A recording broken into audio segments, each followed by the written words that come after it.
Hello everyone, JEE classes परिवार में आप सभी का हार्दिक स्वागत है। मैं हूं प्रियंका शर्मा और आप मेरे साथ मैथमेटिक्स पढ़ते हैं। देखिए, जैसा कि आप सभी जानते हैं, हम मैट्रिसेस पढ़ रहे हैं। आव्यूह कहा जाता है इसे हिंदी में। लास्ट लेक्चर में हमने आपको बताया था ऑर्थोगोनल मैट्रिक्स किसे कहते हैं। साथ ही हमने आपको माइनर और कोफैक्टर निकालना भी बताया था किसी भी मैट्रिक्स का। आज हम पढ़ने वाले हैं एडजॉइंट मैट्रिक्स। सबसे पहले एडजॉइंट से पहले हम पढ़ेंगे कोफैक्टर मैट्रिक्स क्या है, उसके बाद हम पढ़ेंगे एडजॉइंट मैट्रिक्स क्या है, या फिर किसी मैट्रिक्स का एडजॉइंट मैट्रिक्स हम कैसे निकालते हैं। देखो, लास्ट लेक्चर में हमने आपको कोफैक्टर निकालना बताया था। यदि उन सभी कोफैक्टर को एक मैट्रिक्स की फॉर्म में लिख दिया जाए तो उसे हम कहते हैं कोफैक्टर मैट्रिक्स, या ऐसा कहें कि कोफैक्टर से किसी मैट्रिक्स के एलिमेंट्स के कोफैक्टर से बनी मैट्रिक्स को ही कोफैक्टर मैट्रिक्स कहा जाता है। ठीक है। अब यदि कोफैक्टर मैट्रिक्स का ट्रांसपोज कर दिया जाए, मींस परिवर्त कर दिया जाए, रो को कॉलम बना दिया जाए, कॉलम को रो बना दिया जाए, तो जो नई मैट्रिक्स बनती है उसको हम एडजॉइंट मैट्रिक्स कहते हैं। क्लियर? तो जो हमने अभी आपको बताया वो लिख देते हैं। सबसे पहले हम बात करेंगे कोफैक्टर मैट्रिक्स की। हिंदी में कहते हैं सहखंड आव्यूह, या हम इसको कहते हैं सहखंडों से बना आव्यूह, कोफैक्टर मैट्रिक्स। मान लीजिए सहखंड और सहखंडज दोनों में डिफरेंस है। कोफैक्टर है वो एडजॉइंट है। ठीक है, डिफरेंस बना के रखिएगा, दोनों में कंफ्यूज नहीं होना है। सहखंड आव्यूह, मान लीजिए ए कोई मैट्रिक्स है, A is equal to A I J, B A square matrix, square matrix. Then a matrix formed by cofactors of elements of A is called cofactor matrix, या obtained by cofactors of A of elements of A is called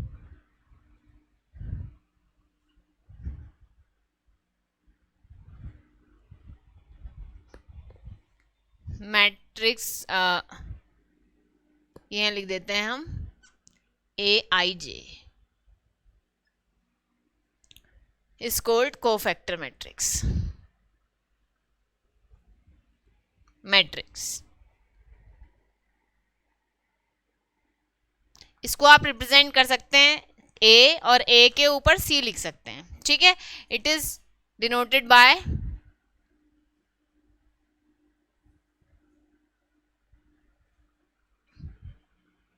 ठीक है cofactor of ए, या फिर आप सी भी लिख सकते हो, C means cofactor.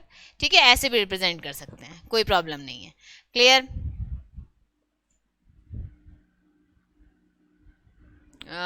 C is equal to A I J, ऐसे लिख सकते हैं, कोई प्रॉब्लम नहीं। तो हिंदी में भी लिख देते हैं। मान लीजिए ए is equal to A I जे एक वर्ग आव्यूह है, वर्ग आव्यूह है, तब एक आव्यूह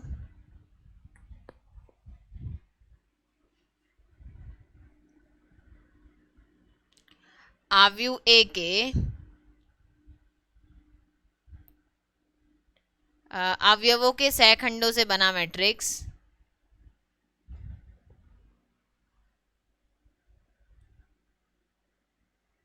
सहखंडों से बना आव्यूह ए आई जे सहखंड आव्यूह कहलाता है।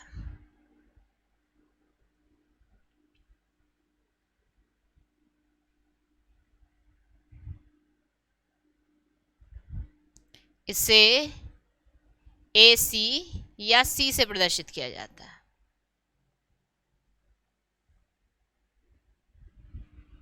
ठीक है,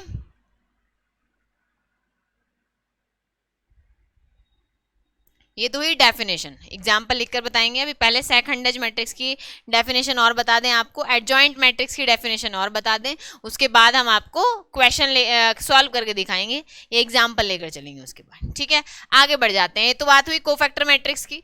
ठीक है, सारे कोफैक्टर्स को एक साथ लिख देंगे तो जो नई मैट्रिक्स बनेगी वो हमारी कोफैक्टर मैट्रिक्स हो जाएगी। अब यदि इसी मैट्रिक्स का जो नई मैट्रिक्स बन के आई है कोफैक्टर मैट्रिक्स, या ये कहिए या ये कहिए, इसका ट्रांसपोज कर दिया जाए, इसमें रो को कॉलम बना दिया जाए, कॉलम को रो बना दिया जाए, तो जो नई मैट्रिक्स ऑब्टेंड होती है या जो नई मैट्रिक्स बनकर आती है उसको ही हम कोफैक्टर मैट्रिक्स, तो हम खैर लिख ही चुके हैं, एडजॉइंट मैट्रिक्स कहते हैं। ठीक है, सहखंडज आव्यूह कहते हैं। यहाँ सहखंड है, वहां सहखंडज हो जाएगा। ठीक है, तो लिख देते हैं transpose of cofactor matrix is called adjoint matrix. ठीक है, परिवर्त सहखंड आव्यूह का परिवर्त ही सहखंडज आव्यूह कहलाता है। ठीक है, और इसको ए डी जे ए, यदि आप ए का एडजॉइंट लिख रहे हैं तो ए डी जे मीन्स एडजॉइंट का जो हाफ है स्पेलिंग वो लिख देते हैं और साथ में लास्ट में मैट्रिक्स लिख देते हैं। ठीक है, उससे रिप्रेजेंट किया जाता है या डिनोट करते हैं हम उसको, एडजॉइंट मैट्रिक्स को। ठीक है, क्वेश्चन आता है सीधा सीधा कि दिए गए मैट्रिक्स का एडजॉइंट मैट्रिक्स लिखिए। देखिए टाइम टेकिंग क्वेश्चन है, थोड़ा टाइम लेता है, डिफिकल्ट नहीं है बट ठीक है, क्योंकि सभी, मान लीजिए आपके पास 3x3 ऑर्डर की मैट्रिक्स है तो एलिमेंट्स हो जाते हैं टोटल 9 एलिमेंट्स के कोफैक्टर निकालना, उसको उसके बाद वहां पर रखना, तो टाइम थोड़ा ज़्यादा लग जाता है। ठीक है, एडजॉइंट मैट्रिक्स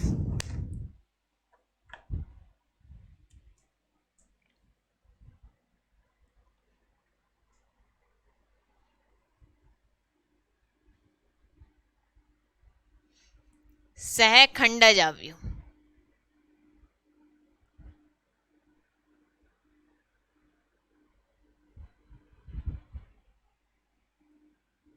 मान लीजिए ए कोई स्क्वायर मैट्रिक्स है, लिख लिया हमने, let A I J B A square matrix.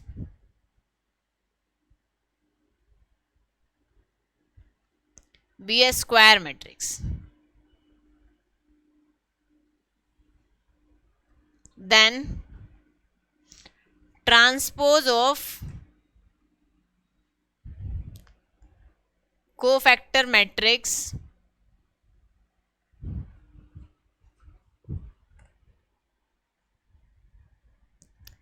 A I J of A is called adjoint matrix.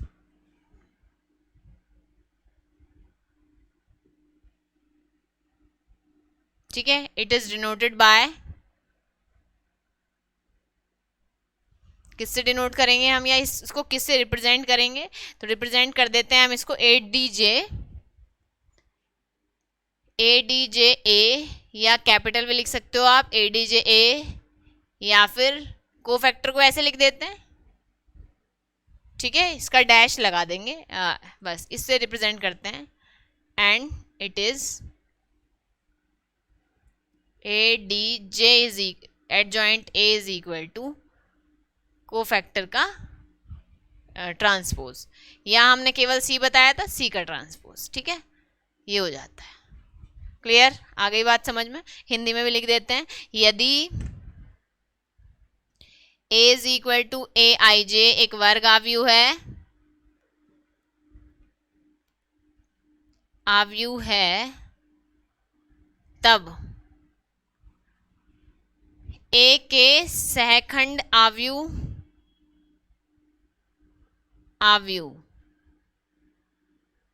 A I जे का परिवर्त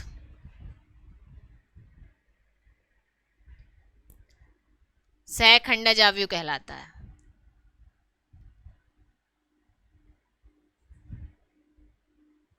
आव्यूह कहलाता है।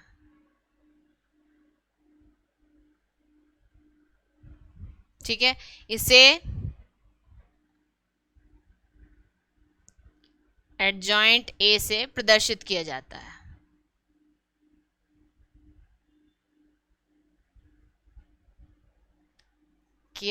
है। तथा ए डी जे ए, या आप इसको ए डी जे ऐसे छोटे वाले ए डी जैसे भी लिख सकते हो, कोई प्रॉब्लम नहीं है, इज इक्वल टू कोफैक्टर को हम ऐसे लिख देते हैं, इसका डैश या फिर सी डैश। ठीक है, ये हमारी एडजॉइंट मैट्रिक्स की डेफिनेशन है। ठीक है, अब चलिए क्वेश्चन पर चलते हैं हम। देखो क्वेश्चन हमें दिया गया है कि एक मैट्रिक्स है, उसका हमें एडजॉइंट निकाल कर दिखाना है। क्लियर, चलिए चलते हैं। आप एडजॉइंट निकालने के लिए पहले क्या करेंगे, पहले कोफैक्टर्स निकालेंगे। तो जैसे हम कोफैक्टर निकालेंगे आपको कोफैक्टर, माइनर सब क्लियर हो जाएगा, एडजॉइंट कोफैक्टर मैट्रिक्स भी क्लियर हो जाएगा, एडजॉइंट भी क्लियर हो जाएगा, बहुत सारी चीजें यहाँ पर क्लियर हो जाएंगी आपको। ठीक है, तो हम लिखकर दिखाते हैं, पहले एडजॉइंट मैट्रिक्स सॉल्व करके दिखाते हैं, एक मैट्रिक्स का एडजॉइंट निकाल कर दिखाते हैं। ठीक है, जैसे इसके बाद हम पढ़ेंगे एडजॉइंट मैट्रिक्स के बाद सिंगुलर नॉन सिंगुलर मैट्रिक्स क्या है, इसके बाद इन्वर्स पढ़ेंगे। ठीक है, तो एडजॉइंट मैट्रिक्स आप निकाल लेंगे तो बाकी सारी चीज़ें आसानी से आप कर सकते हैं। इन्वर्स आप आसानी से निकाल सकते हैं, क्योंकि इन्वर्स के लिए हमें थोड़ा सा ही और आगे बढ़ना है एडजॉइंट मैट्रिक्स के बाद। ठीक है, थोड़ी वैल्यू और इसमें थोड़े स्टेप्स और इंक्लूड कर देने हैं फॉर्मूले में, थोड़ा और आगे बढ़ना है, उसके बाद हमें इन्वर्स मिल जाएगा। देखिए जैसे क्वेश्चन हमें दिया गया है, फाइंड एडजॉइंट ऑफ मैट्रिक्स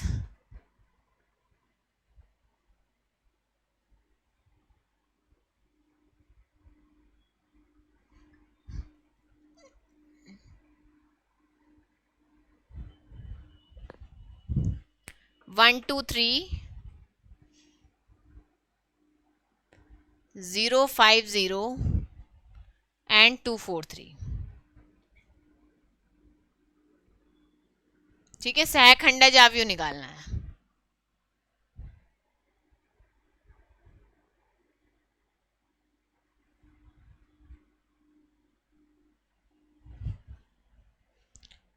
मान लीजिए ये ए है।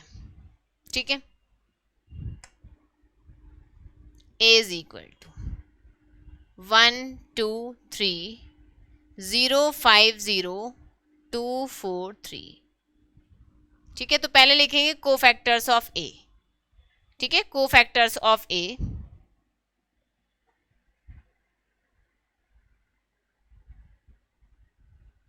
क्या लिखते हैं हम, A11। आपको बताया था, माना आप A11 लिख रहे हैं तो -1 raise to the power -1 + 1 M11। m क्या है, m होता है आपका माइनर लघु घटक, -1 स्क्वायर M11 क्या है, इसको छोड़ देंगे, इसको छोड़ देंगे और इसको एक डिटर्मिनेंट की फॉर्म में लिख देंगे, मीन्स 5403। ठीक है, ये वैल्यू लिख लेंगे। सॉल्व करते हैं, -1 का स्क्वायर +1 हो जाता है, इसकी इसके साथ मल्टीप्लाई, माइनस इसकी इसके साथ, 5 × 3 15 -0, तो फाइनली वैल्यू आ जाएगी 15। क्लियर है, आगे बढ़ते हैं, नेक्स्ट क्वेश्चन, नेक्स्ट पर चलते हैं। A11 के बाद आता है A12। A12 क्या हो जाएगा, A12 को हम लिखेंगे -1 raise to the power 1 + 2, -1 raise to the power 1 + 2 M12, तो -1 raise to the power 3 M12 क्या हो जाएगा, फर्स्ट रो सेकंड कॉलम, ये छोड़ देना है हमें, इस डिटर्मिनेंट को लिख देना है 0203 0203, तो क्या हो जाएगी वैल्यू, -1 × 0 -0, फाइनली 0। आपको इसको कैलकुलेट करने की भी आवश्यकता नहीं है, आप सीधा भी 0 लिख सकते हैं। किसी भी डिटर्मिनेंट में यदि सारी रो या सारी कॉलम 0 हो जाती हैं तो आंसर 0 हो जाता है। ये एरो हमने समझाने के लिए लगाए हैं, एरो लगाने की आवश्यकता आपको नहीं है इसमें। क्लियर, आगे बढ़ते हैं। A13 क्या हो जाता है, -1 raise to the power 1 + 3 M13, M means minor of 13, minor of A13, तो ये हो जाएगा -1 रेज टू दी पावर 4। क्या हो जाएगा 13 का माइनर 13, मतलब ये लास्ट वाला फर्स्ट रो थर्ड कॉलम, ये एलिमेंट हम ले रहे हैं, इसका मतलब इसको और इसको छोड़ देंगे, क्या वैल्यू बचेगी 0254, तो लिख देते हैं 0254। कैलकुलेट करते हैं इसको, -1 की पावर 4 +1 हो जाता है, ये हुआ आपका इसके इसके साथ मल्टीप्लाई 4 माइनस इसके इसके साथ मल्टीप्लाई 10, तो फाइनली -6। ठीक है, ये वैल्यू आ गई -6। अब हम बात कर लेते हैं A11, A11, A12, A13 हमने लिख लिया है। अब हम बात करेंगे A21, A22, A23 की। तो A21 पर चलते हैं। A21 क्या हो जाएगा, -1 raise to the power 2 + 1 M21 -1 raise to the power 3 A21 M21 क्या है, इसको छोड़ देंगे, इसको छोड़ देंगे, क्या बचेगा 2 4 3 3 2 4 3 3 क्या हो जाएगा -1 की पावर 3 -1, ये इसके साथ मल्टीप्लाई है 6, इसके साथ 12, ये हो गया -1 इंटू -6 फाइनली +6। ठीक है, आगे बढ़ते हैं। A22 -1 raise to the power 2 + 2 M22, तो -1 raise to the power 4 M22 क्या हो जाएगा, इसको छोड़ दिया हमने, इसको छोड़ दिया, M22 ये वैल्यू है, मीन्स A22 ये वैल्यू है, तो आप इस एलिमेंट जिसमें आ रहा है वो रो कॉलम छोड़ देंगे।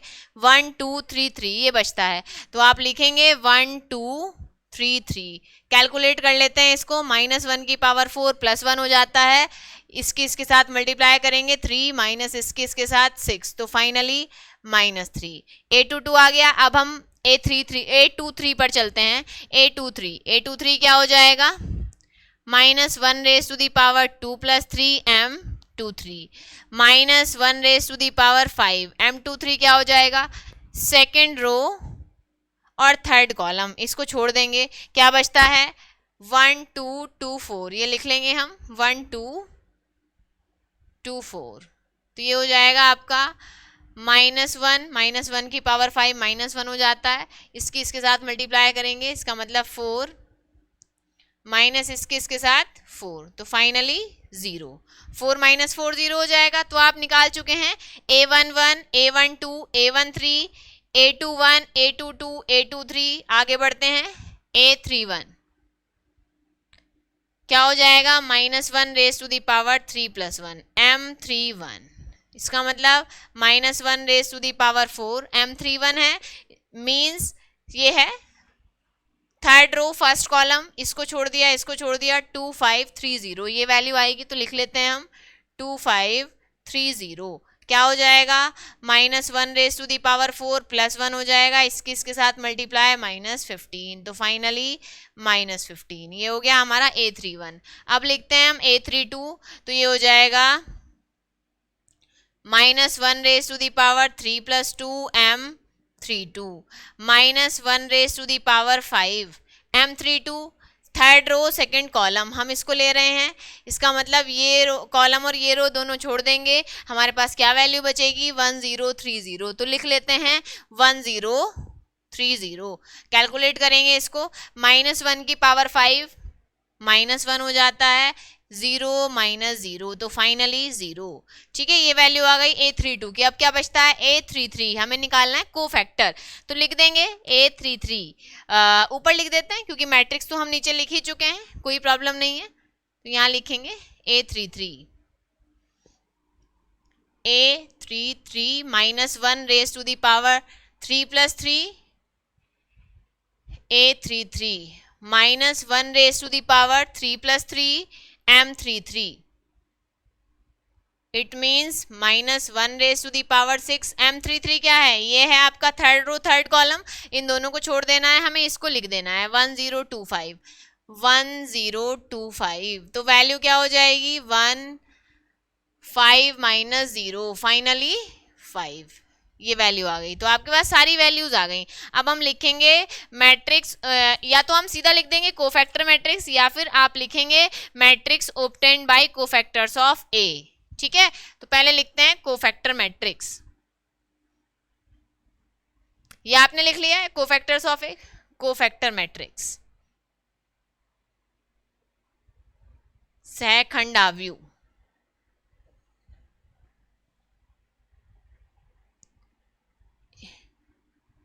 इसको हम AC लिख देते हैं, या आप इसको केवल B भी कह सकते हो, कोई प्रॉब्लम नहीं है। ठीक है, B कह दीजिए या C कह दीजिए, जो भी आपको सही लगे, या C कह दीजिए केवल। क्या हो जाएगा A11, A12, A13, A21, A22 A23 A31 A32 A33, ठीक है, ये वैल्यू हमें लिख देनी है। A11 की वैल्यू कितनी है? A11 की वैल्यू है 15, तो लिख देंगे हम यहाँ पर C is equal to 15। A12 कितना है? A12 की वैल्यू आई 0, तो आप लिखेंगे A12 को 0। A13 कितना है? A13 की वैल्यू है -6, तो आप लिख लेंगे -6। A21 क्या है? A21 की वैल्यू है +6, तो आप लिखेंगे +6। A22 कितना है? A22 की वैल्यू है -3, तो आप लिखेंगे -3। A23 की वैल्यू है 0, तो आप लिख लेंगे 0। A31 की वैल्यू -15। A32 की वैल्यू है 0 और A33 की वैल्यू है आपकी 5। तो ये जो हमारी मैट्रिक्स बनकर आई है, ये मैट्रिक्स हमारी कोफैक्टर मैट्रिक्स है, ठीक है। जो कोफैक्टर से मैट्रिक्स बनी है ये वो है। हमें करना क्या है? हमें अब वैल्यू लिख देनी है एडजॉइंट मैट्रिक्स की। तो देखिए एडजॉइंट मैट्रिक्स हमें कहाँ से मिलेगी? एडजॉइंट मैट्रिक्स की वैल्यू हम लिख लेते हैं, M13 की वैल्यू थी हमारी, ठीक है। चलिए आगे बढ़ जाते हैं। एक बार कैलकुलेशन आप लोग चेक कर लीजिएगा, ठीक है। हमारा जो क्वेश्चन दिया हुआ था कैलकुलेशन, उसके अकॉर्डिंग आप चेक कर लीजिएगा। हो सकता है कैलकुलेशन में थोड़ी बहुत मिस्टेक हो गई हो, यदि ऐसी पॉसिबिलिटी है कि कैलकुलेशन में। अच्छा यहाँ पर देखिएगा, इसके साथ हम मल्टीप्लाई करेंगे तो वैल्यू 0 आएगी, ठीक है। तो जैसी वैल्यू 0 आएगी आपको यहाँ -10 मिल जाएगा। बाकी सब ठीक है, बाकी किसी में भी कोई प्रॉब्लम नहीं है। वैल्यू एज इट इज़ आपको मिलेगी जैसी हमने लिखी है। 15 0 -10 आ जाएगा यहाँ पर। 6 -3 0 -15 0 5, ये है हमारी कोफैक्टर मैट्रिक्स। आपको क्या करना है? आपको कोफैक्टर मैट्रिक्स नहीं लिखनी है, आपको लिखनी है एडजॉइंट मैट्रिक्स। तो इसके आगे भी आपको बढ़ना होगा। एडजॉइंट ऑफ ए क्या करते हैं हम? इस मैट्रिक्स का आपको डैश कर देना है या फिर ट्रांसपोज कर देना है, ठीक है। ट्रांसपोज कर देंगे, परिवर्त कर देंगे, रो को कॉलम बना देंगे, कॉलम को रो बना देंगे। तो जो नई मैट्रिक्स हमें मिलेगी वो हमारी एडजॉइंट मैट्रिक्स होगी। तो लिखेंगे adjoint of A. Now adjoint of A is equal to C dash, या फिर लिख दीजिए आप इसको ऐसे 15 0 -10 6 -3 0 15 -15 0 5 डैश। डैश का मतलब है अब रो को कॉलम बना देना है, कॉलम को रो बना देना है। तो adjoint of A is equal to हो जाएगा 15 0 -10 6 -3 0 -15 0 5।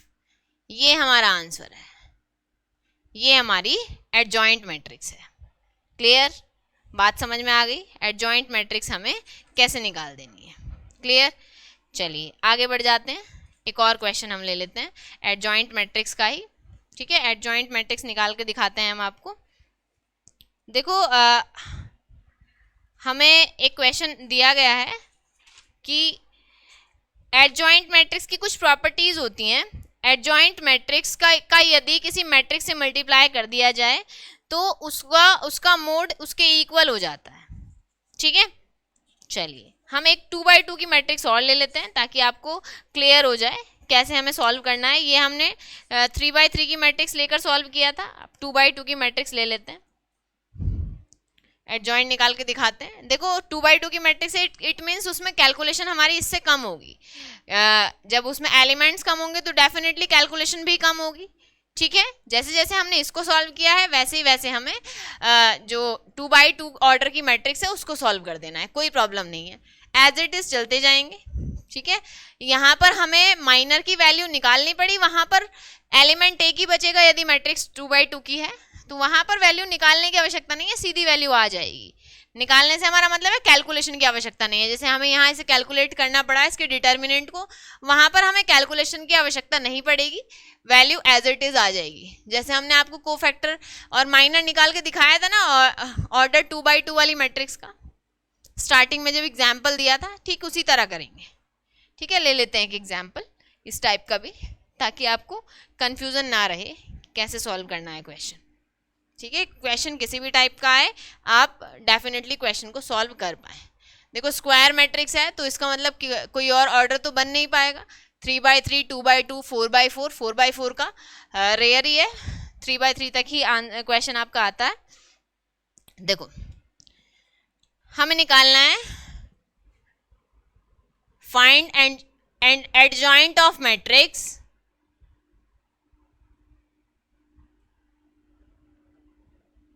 क्या मैट्रिक्स दी गई है, कॉस अल्फा साइन अल्फा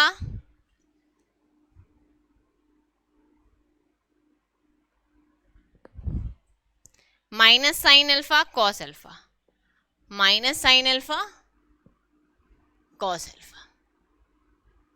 ठीक है, तो पहले A11 को फैक्टर्स लिखेंगे। पहले को फैक्टर ऑफ, मान लिया आपने ये A है, cos alpha sine alpha minus sine alpha cos alpha. ठीक है, इसके बाद आगे बढ़ते हैं। अब हमें लिख देना है A11 को फैक्टर्स ऑफ A, को फैक्टर्स ऑफ A।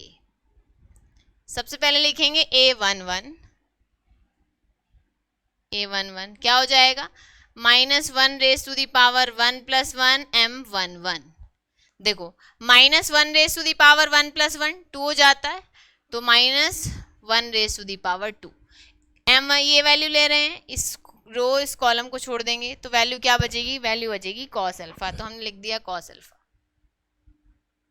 ये वैल्यू हो गई -1 का स्क्वायर +1, तो वैल्यू आएगी कॉस अल्फा। ठीक है, अब आगे बढ़ते हैं, A12 पर चलते हैं। -1 रेज टू दी पावर 1 + 2, ठीक है, M12 -1 raise to the power 3 M12। First row second column, first row ये है, सेकंड कॉलम ये है, मींस इसे और इसे छोड़ देंगे, ये वैल्यू आ जाएगी। ठीक है, वैल्यू क्या आएगी, साइन अल्फा। -1 की पावर 3 करेंगे तो -1 आ जाता है, तो -1 इंटू साइन अल्फा, तो फाइनली वैल्यू आपको क्या मिलेगी, फाइनली वैल्यू मिलेगी आपको माइनस साइन अल्फा। तो आप लिखेंगे माइनस साइन अल्फा। आगे बढ़ते हैं, अब हम लिख लेते हैं A21 ये हो जाएगा -1 raise to the power 2 + 1 M21 -1 raise to the power 3 M21।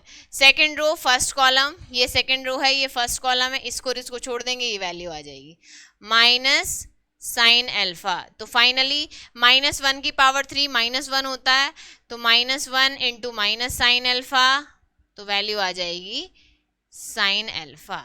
ठीक है, आगे बढ़ते हैं, नेक्स्ट हो जाएगा A22 -1 raise to the power 2 + 2 M22 -1 raise to the power 4 M22 को कैसे लिखेंगे हम, ये है, इसे छोड़ दिया, इसे छोड़ दिया, वैल्यू क्या आएगी, कॉस अल्फा आएगी केवल, तो आपने लिख दिया कॉस अल्फा। -1 की पावर 4 + 1 हो जाता है, तो फाइनली वैल्यू आ जाएगी कॉस अल्फा। तो पहले लिखेंगे कोफैक्टर मैट्रिक्स, उसके बाद हम लिखेंगे एडजॉइंट मैट्रिक्स। कोफैक्टर मैट्रिक्स क्या हो जाती है, कोफैक्टर मैट्रिक्स हो जाती है हमारी factor matrix is equal to, हमने इसको C कह दिया, C मीन्स कोफैक्टर। क्या हो जाएगा, A11 A12 A21 A22। A11 क्या है, A11 है हमारा कॉस अल्फा। A12 क्या है, A12 है माइनस साइन अल्फा। A21 है साइन अल्फा, और A22 क्या है, A22 है कॉस अल्फा। इसके बाद हम लिखते हैं एडजॉइंट मैट्रिक्स, एडजॉइंट मैट्रिक्स, तो एडजॉइंट ऑफ A क्या हो जाता है, C डैश, वो फैक्टर मैट्रिक्स का डैश कर देते हैं, तो ये हो जाएगा आपका cos alpha minus sine alpha cos alpha dash. ठीक है, तो रो को कॉलम बनाएंगे, कॉलम को रो बनाएंगे, it means cos alpha minus sine alpha cos alpha. ठीक है, यही हमारा आंसर हो जाएगा एडजॉइंट ऑफ A। ठीक है, A का सहखंडज आव्यूह, क्लियर, A का सहखंडज आव्यूह, सहखंडज वो होता है सहखंड, ये है सहखंडज। क्लियर? दोनों में डिफरेंस आप बनाकर रखिएगा। यदि सहखंडज है तब हमें डैश कर देना है, डैश मतलब ट्रांसपोज कर देना है, और यदि केवल कोफैक्टर है तो हमें ट्रांसपोज नहीं करना है। क्लियर है? तो समझ आ गया हम किसी भी मैट्रिक्स का एडजॉइंट मैट्रिक्स कैसे निकालते हैं। ठीक है, काफ़ी इंपॉर्टेंट टॉपिक है। एक क्वेश्चन जैसे हमने आपको सॉल्व करके दिखाया, एज इट इज़ आपको भी सॉल्व कर लेना है। क्लियर? तो सारे क्वेश्चन सॉल्व करके देख लीजिएगा, मीन्स इस टाइप के जितने भी पॉसिबल आप क्वेश्चन सॉल्व कर सकते हैं। ठीक है, तो आज की क्लास को हम यहीं पर फिनिश करेंगे। देखिए नेक्स्ट जो लेक्चर है हमारा, उसमें हम इनवर्स पढ़ने वाले हैं। इनवर्स से पहले हम आपको बताएंगे सिंगुलर मैट्रिक्स क्या है, किस मैट्रिक्स का इनवर्स हम निकाल सकते हैं, किस मैट्रिक्स का इनवर्स नहीं निकाला जा सकता। ठीक है, उसके लिए आपको एडजॉइंट निकालना आना जरूरी है, तो इसलिए आप एडजॉइंट मैट्रिक्स जो हमने आज की क्लास में कराया है इसकी प्रैक्टिस कर लीजिएगा, ताकि जब कल हम इनवर्स आपको पढ़ाएं तो आपको कोई प्रॉब्लम ना आए। ठीक है, देखिए जितने भी स्टूडेंट्स ने अभी तक हमारे ऑफिशियल एप्लीकेशन को डाउनलोड नहीं किया है, या आपके कुछ फ्रेंड्स ने नहीं किया है, तो उनसे कहिए डाउनलोड करने के लिए। आपको करना क्या है, आपको प्ले स्टोर पर जाना है, लिख देना है जेई क्लासेस मेरठ, इस टाइप से दिख जाएगा आपको। इंस्टॉल जहां आ रहा है तो वहां से इंस्टॉल कर लीजिएगा, आप यहाँ पर जाकर हमारी क्लासेस ज्वाइन कर सकते हैं। ठीक है, चलिए फिर खत्म करते हैं हम आज की क्लास को, मिलते हैं आपसे नेक्स्ट क्लास में। तब तक आप अपना और अपने परिवार का ध्यान रखिए और प्रैक्टिस करते रहिए। धन्यवाद, जय हिंद, जय भारत।